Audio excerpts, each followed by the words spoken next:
Jumpa lagi dengan saya, Willy The Rooms, di The Sinners Channel.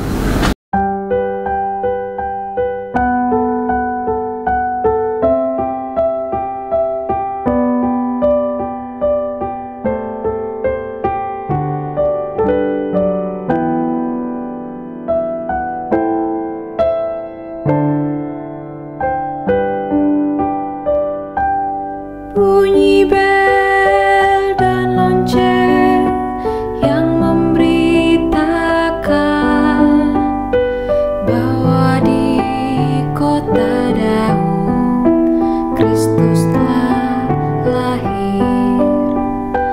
Lahirnya dan matinya memberiku hidup kekal. Di situ di palungan Kristus telah lahir.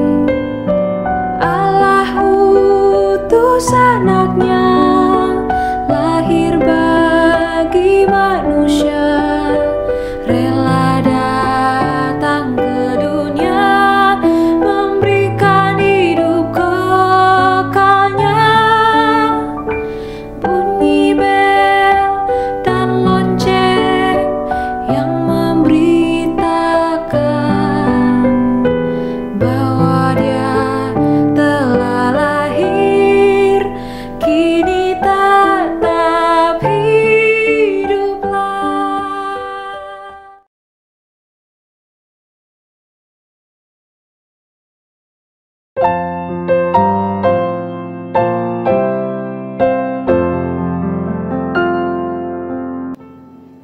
Apakah bosan itu dosa? Atau akibat dosa? Apakah sebelum kejatuhan manusia tidak ada rasa bosan?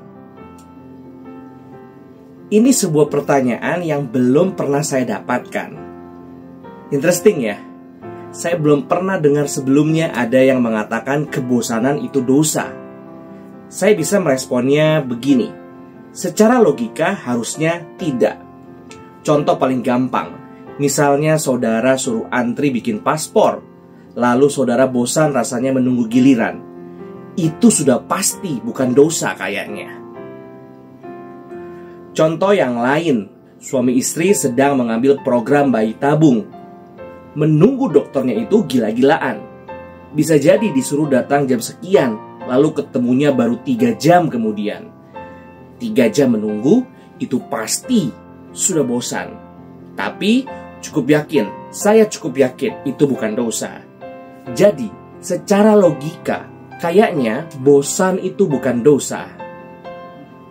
Secara biblika, mungkin yang paling dekat nyerempetnya adalah konsep idle hands. Tangan yang kosong, tangan yang nganggur, sebagai kesempatan bagi iblis untuk bekerja. Itu konsep yang ada akar Alkitabnya. Karena misalnya kita baca di Amsal 16 ayat 27 dikatakan, orang yang tidak berguna, orang yang tangannya itu nganggur, menggali lubang kejahatan. Dan pada bibirnya seolah-olah ada api yang menghanguskan. Tidak berguna kan? Tidak berguna kan berarti tidak menggali ya. Tapi orang yang tidak berguna itu malah menggali. Menggali apa? Menggali lubang kejahatan. Jadi, itu ayat yang sering kali diambil sebagai akar dari konsep idle hands, sebagai the devil's playground. Demikian biasa dikatakan orang. Hal ini juga ada di dalam perjanjian baru, misalnya di 2 Tesalonika 3, ayatnya yang ke-11, dikatakan, kami katakan ini karena kami dengar bahwa ada orang yang tidak tertib hidupnya atau undisiplin dan tidak bekerja, melainkan sibuk dengan hal-hal yang tidak berguna. Kalimat dalam bahasa Inggrisnya lebih ikonik, not busy, melainkan menjadi busybodies. Tidak sibuk, tapi jadinya tukang kepo.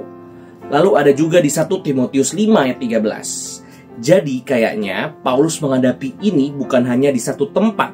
Dikatakan, lagi pula dengan keluar masuk rumah orang, mereka membiasakan diri bermalas-malas, dan bukan hanya bermalas-malas saja, tetapi juga meleter dan mencampuri soal orang lain dan mengatakan hal-hal yang tidak pantas. Ini terjemahan lama. Meleter dalam terjemahan baru diganti kalimatnya seperti ini. Lagi pula, dengan keluar masuk rumah orang, mereka membiasakan diri bermalas-malas, dan bukan hanya bermalas-malas saja, tapi juga suka bergunjing dan mencampuri urusan orang lain, dan mengatakan hal-hal yang tidak pantas. Jadi kira-kira maksudnya gossiping atau kepoing. Jadi sepertinya yang spesifik diserang di Alkitab adalah orang-orang yang nganggur, sedangkan harusnya mereka bekerja. Orang-orang yang idle hands. Jadi saya tidak rasa ada biblical basis untuk mengatakan rasa bosan itu dosa. Jadi sepertinya dari segi logika maupun dari segi Alkitab tidak dosa. Namun ada bagian yang saya rasa lebih menarik dalam merespons hal ini, yaitu saya rasa yang justru lebih problematik dalam zaman kita bukanlah kebosanan, melainkan apa yang kita lakukan untuk mengatasi kebosanan. Banyak gereja-gereja mengadakan seminar seperti misalnya Overcoming Boredom. Seakan-akan boredom itu satu hal yang dosa atau segala macam. Seakan-akan boredom itu sesuatu yang sangat-sangat harus tidak boleh ada dalam hidup Kristen. Saya rasa problem sebenarnya bukan boredom. Problemnya justru distraction yang kita senantiasa pakai untuk mengisi hidup kita supaya kita tidak bosan. Itu yang saya rasa lebih berbahaya, lebih problematik, yaitu distraction, diversion, yang kita suka pakai supaya kita tidak bosan. Mungkin tema yang kita sebagai orang modern sangat butuhkan bukanlah overcoming boredom, melainkan overcoming distraction. Kalau saudara punya mata untuk melihat, telinga untuk mendengar, saya rasa cukup jelas problem zaman kita adalah bahwa zaman kita justru overload. Overload dengan apa? Dengan distraction. Zaman dulu, bumi itu jauh lebih tenang, jauh lebih sunyi. Dan saudara tahu bahwa dalam momen kesunyiannya itu membebaskan. Karena kesunyian itu membebaskan orang untuk bisa baca buku, untuk bisa menulis buku, untuk bisa berpikir misalnya. Sedangkan hari ini kita mau isi bensin saja, kita tidak bisa menghindari perusahaan somewhere itu yang mau mencuri perhatian kita, mau distracting kita. Entah itu dengan iklan dari gambar atau sales-sales yang annoying banget dengan tawarannya untuk wax, untuk dilap kacanya dan sebagainya. Padahal saya cuma mau isi bensin 100.000, yang harusnya cepet banget. Atau kalau saudara naik lift, zaman sekarang jarang ada lift yang dindingnya kosong. Selalu ada iklan, entah iklan Netflix atau segala macam lainnya. Zaman kita itu penuh dengan itu. Yang lebih parah, bukan cuma kita dibombardir dengan distraction seperti itu. Kita juga secara aktif senantiasa mencari distraction ini.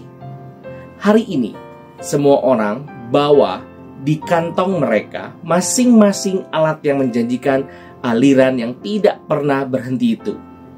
Aliran konten baru yang tidak pernah habis. Zaman sekarang, kita selalu bisa mencari novelty. Hal yang baru itu cepat sekali datangnya. Saudara tinggal buka feed sosmed saudara, selalu ada yang baru, selalu ada yang lebih baru, selalu ada yang lebih bagus, ada yang lebih seru, ada yang lebih cantik, ada yang lebih keren, ada friend baru, ada follower baru. Bahkan salah satu fenomena yang sangat menarik dalam zaman modern ini, yaitu bukan cuma membuka sosmed untuk mencari apa yang lebih baru, dalam arti orang cantik yang baru atau gambar mobil keren yang baru atau semacam itu. Kita bahkan mencari kemarahan-kemarahan baru lewat sosmed. Inilah hobi zaman modern. Kita buka sosmed untuk marah. Kita buka sosmed to be offended. Ayo kita mengakulah akan hal ini, bahwa kita itu menikmati ketika bisa mengenali sesuatu sebagai menjijikan. Sepertinya ada rasa kepuasan. Waktu saudara buka sosmed, lalu saudara bisa terkejut terhadap kekonyolan terbaru. Yang benar aja nih orang gitu ya, mengatakan di mulut kita seakan-akan tidak percaya ada manusia bisa segitu hancurnya. And yet, secara deep inside, kita sedang mengatakan secara rahasia, more, give me more. Kita menanti-nantikan kehancuran-kehancuran seperti itu, karena kita menikmatinya. Bahkan kita share lagi ke orang lain, supaya mereka juga boleh terdistrak dengan kemarahan-kemarahan yang membawa kenikmatan ini. Kembali ke pertanyaan tadi, saudara rasa ada problem dengan kebosanan? Saya rasa tidak. Saudara, saya rasa justru problemnya terbalik, saudara, yaitu hal-hal yang kita senantiasa pakai untuk mengatasi kebosanan. Distraction itu yang saya rasa jelas dosa. Kenapa? Karena distraction seperti ini ujungnya membuat dirimu menjadi kerdil, apathy. Yang diurusi adalah hal-hal yang tidak penting, seperti kemarahan-kemarahan yang tidak berguna itu. Hal-hal yang kita mengatakan interesting tapi tidak membangun. Itulah yang exactly Paulus serang, yaitu not busy tetapi jadi busybodies. Kerjanya ngapain? Bergunjing, mengatakan hal-hal yang tidak perlu, ngegosip, kepo, dan sebagainya. Itulah yang Alkitab larang dengan jelas, yang jelas-jelas Alkitab sebut dengan dosa. Kalau saudara mau tahu yang mana yang dosa, maka distraction yang sering kali kita pakai untuk mengatasi kebosanan itulah yang dosa, bukan kebosanannya. Itu sebabnya kalau saudara mau mengatasi distraction, sekarang tema kita berubah. Kita bukan mau overcoming boredom, melainkan overcoming distraction. Bagaimana caranya? Mungkin jalan keluarnya adalah belajar bosan. Mungkin kebosanan di zaman modern ini bisa menjadi salah satu karakter kehidupan yang Kristiani. Blaise Pascal, seorang ilmuwan tapi juga seorang teolog atau filsuf, bisa membantu kita menerangkan hal ini. Karena, believe it or not, Pascal di abad yang ke-17 sudah membahas mengenai boredom dan juga distraction dan diversion. Jadi sepertinya boredom atau kebosanan dan juga distraction tidak cuma something yang ada di zaman sekarang, tapi bahkan di zaman Pascal pun sudah ada. Pascal pertama-tama mulai dengan mencoba mendefinisikan boredom. Pascal mengatakan boredom adalah ketika manusia tidak punya distraction, manusia tidak punya diversion. Pascal mengatakan secara alami manusia akan bosan ketika manusia tidak bisa ngapa-ngapain, ketika tidak ada yang bisa mendistrak dia, ketika tidak ada yang dia bisa lakukan. Jadi, kebosanan bagi Pascal adalah sesuatu yang natural, sesuatu yang terjadi otomatis ketika tidak ada yang mendistrak kita. Pascal mengatakan, kenapa bisa sampai kayak begini? Kenapa manusia tidak bisa hidup dalam ketenangan dengan diri mereka sendiri?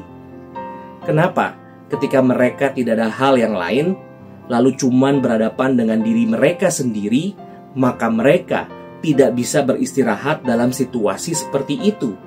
Yaitu karena manusia adalah manusia berdosa, dan manusia berdosa merasa hidupnya kosong. Manusia berdosa tahu hidupnya kosong. Manusia berdosa itu tahu hidupnya tidak ada maknanya. Maka mereka benci dengan rasa bosan. Karena rasa bosan senantiasa adalah fenomena bahwa saya itu hidupnya tidak ada apa-apanya. Dan manusia tidak mau menghadapi perasaan itu. Itu sebabnya manusia berusaha mencari diversion, distraction, supaya mereka tidak perlu menghadapi realitas diri atau hidup mereka yang kosong dan meaningless tanpa Tuhan. Itulah kata-kata Pascal. Masalahnya, Pascal melanjutkan, diversion dan distraction tersebut tidak really works. Oleh karena itu, manusia senantiasa menemukan diri mereka terus-menerus balik dan balik lagi kepada hidup mereka yang kosong.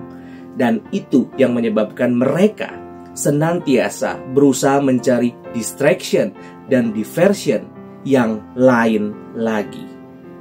Inilah rasa bosan.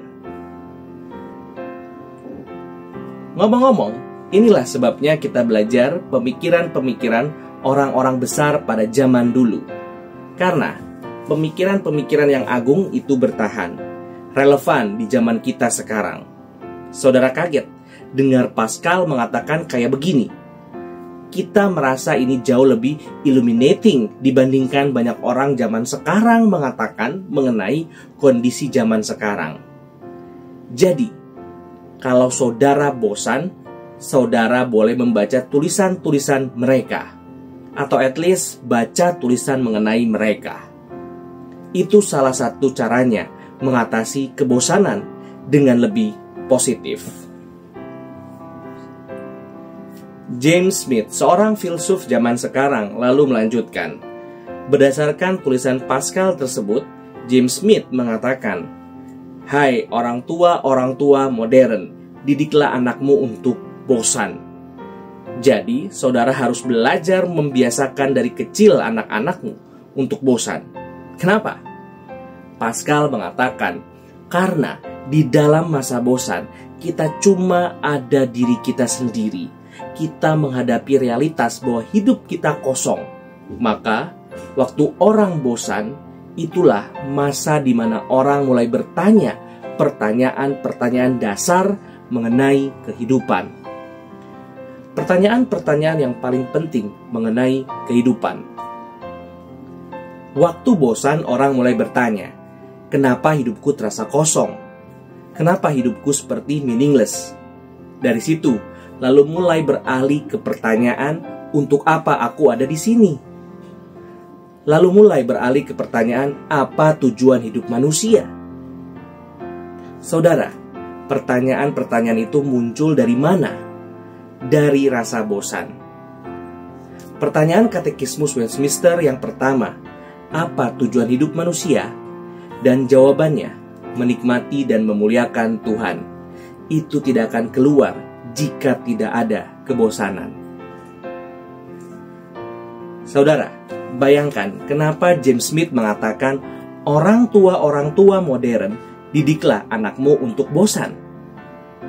Saudara bayangkan, anak yang dari kecil tidak pernah terbiasa untuk bertanya pertanyaan-pertanyaan seperti ini dalam hidupnya. Dia akan jadi anak kayak apa? Yaitulah anak modern yang kita lihat hari ini, berkeliaran di mana-mana, yang tidak bisa berpikir lebih jauh dari layar HP-nya.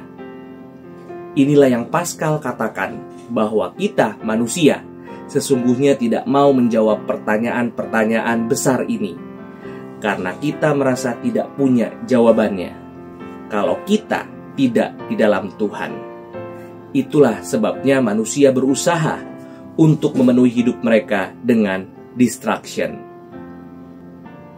Kalau saudara mau mengalahkan distraction, saudara harus belajar embracing boredom, merangkul rasa bosan, bukan overcoming boredom atau mengatasi kebosanan. Mulai belajar hidup bosan. Ketika saudara belajar untuk berdamai dengan kebosanan, belajar merangkul kebosanan, maka barulah kita mulai bisa disapi dengan distraction dalam hidup kita. Dan dengan demikian, kita baru memulai membuka diri kita. Waktu kita distraction diri kita, ujungnya apa? Menjadi kerdil. Orang yang bosan, barulah dia mulai bisa membuka hidupnya terhadap suara dari luar, suara dari orang lain. Bukan kerdil, bukan cuman membicarakan orang lain, tapi mendengarkan orang lain bicara. Itu tidak bisa terjadi kalau orang itu hidupnya didistrak terus. Jadi saudara lihat, ini juga bahkan persyaratan untuk seseorang bisa membuka dirinya dengan Tuhan. Lewat kebosanan, lewat merangkul kebosanan, orang baru belajar untuk membuka diri kita terhadap karya anugerah Tuhan dalam hidup kita. Contoh konkretnya yaitu Paul Schrader, seorang pembuat film yang gaya filmnya unik. Gaya film yang namanya slow cinema. Kalau saudara nonton slow cinema, saudara sebagai orang modern pasti merasa bosan. Tapi Paul Schrader punya poinnya. Dia mengatakan satu kalimat yang bagus. Orang tidak meninggalkan gereja karena mereka bosan. Mereka pergi ke gereja untuk merasa bosan. Ini kalimat provokatif ya. Maksudnya apa saudara? Maksudnya, orang bukan karena bosan maka meninggalkan gereja. Orang datang ke gereja untuk bosan. Dalam arti untuk belajar bosan. Dan yang Schrader maksudkan dalam kata boredom itu lebih ke arah stillness, ketenangan, suatu suasana quiet yang dibutuhkan untuk seseorang bisa merenung. Orang perlu ketenangan untuk bisa merenung.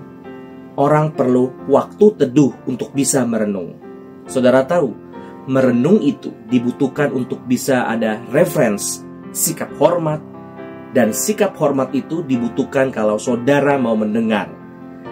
Dengan demikian, kita datang ke gereja memang untuk bosan, karena tanpa itu kita tidak bisa mendengar. Schrader bisa pakai kata tersebut karena dalam mata zaman kita yang overload dengan distraction sana sini, ketenangan macam itu rasanya bakal jadi kayak kebosanan.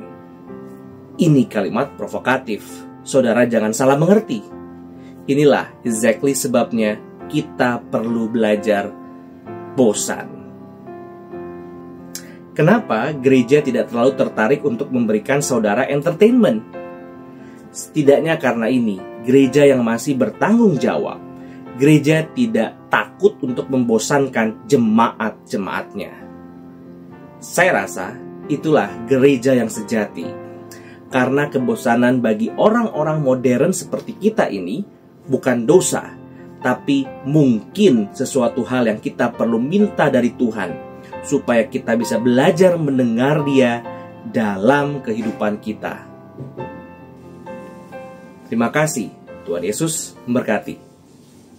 Haleluya, malaikat berseru, haleluya, pujilah, langit pun cerah dalam Terang Kudus.